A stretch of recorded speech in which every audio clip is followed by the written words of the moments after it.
చావును చంపి నువ్వింకెప్పుడూ చనిపోనటువంటి జీవితంలోనికి పిలవటమే రక్షణ సువార్త.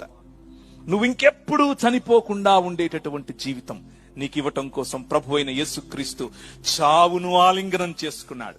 చావును ఆలింగనం చేసుకుంటే అనుకున్నారు చచ్చాడు అనుకున్నారు.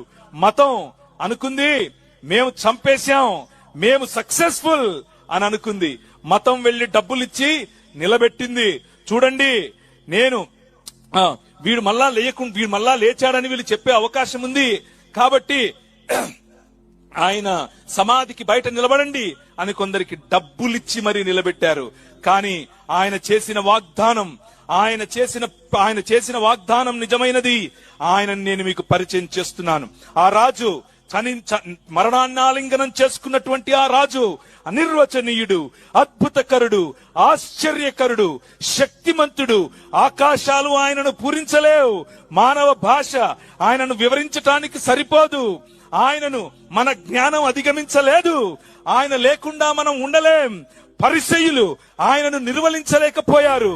పిలాతు ఆయనలో ఎటువంటి తప్పు కనుక్కోలేకపోయాడు. హేరోదు ఆయనను చంపలేకపోయాడు. మరణం ఆయనను బంధించలేకపోయింది. సమాధి ఆయనను కట్టేయలేకపోయింది. That is your king. అది నీ రాజు. ఆ రాజు 3 దినములైన తరువాత మరణాన్ని జయించి తిరిగి లేచాడు. హల్లెలూయా.